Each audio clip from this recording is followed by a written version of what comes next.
স্বাগত বন্ধুরা, বাংলার নকশিকাঁথা প্রদর্শনীতে আজ তৃতীয় দিন।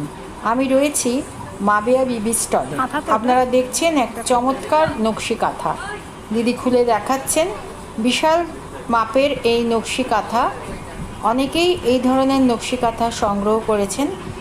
এত চমৎকার এর কালার কন্ট্রাস্ট, এটি আপনারা বেড কভার হিসেবেও ব্যবহার করতে পারেন। আর এই প্রদর্শনী চলবে আগামী 7ই সেপ্টেম্বর অবধি। রয়েছে শাড়ি, দিদির এখানে চমৎকার শাড়ি রয়েছে। এই যে একেবারে গাছি তসরের এই সমস্ত শাড়িগুলো রয়েছে। আছে সুতিতেও শাড়ি। আগে আমি তসরগুলো দেখিয়ে নিই। এই দেখুন, এক একটার কালার কম্বিনেশন আপনাদেরকে নিয়ে দেখাচ্ছি, খুব ভালো লাগবে। এখানে রয়েছে স্টোল, সিল্কের স্টোল, এটা দিয়ে ব্লাউজ করা যায়। এই আরও শাড়ি দিদি দেখাচ্ছেন আমাদেরকে। এই প্যাকেটের মধ্যে রয়েছে, এই দেখুন, এইগুলো রয়েছে পাঞ্জাবি, ছেলেদের পাঞ্জাবি, তারপর মেয়েদের কুর্তি, এই সমস্ত তো রয়েছে। এগুলো একটা একটা করে দিদি দেখাচ্ছেন, বলছেন, আমি সেভাবে তুলে ধরছি। হলুদ পাঞ্জাবিটি দেখুন, খুব চমৎকার দেখতে। এই যে এইগুলো হচ্ছে ব্লাউজ পিস আছে।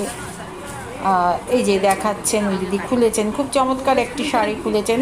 অল ওভার কাজ, একটা কাজ করতে কিন্তু বহু শ্রম লাগে। মেয়েরা আজকে স্বাবলম্বী হয়েছেন এই নকশিকাঁথার হাত ধরে। এগুলি বীরভূমের প্রত্যন্ত গ্রামাঞ্চলের মেয়েদেরকে দিয়ে এই সব কাজগুলো করানো হয়। দিদিরা নিজেরাও কাজ জানে, ওনারা সমস্ত ডিজাইন দিয়ে, সুতো দিয়ে এই কাজগুলো তাদেরকে দিয়ে করাচ্ছেন। এই যে ব্লাউজ পিস, এই ব্লাউজ পিসের বিশেষত্ব হলো অল ওভার।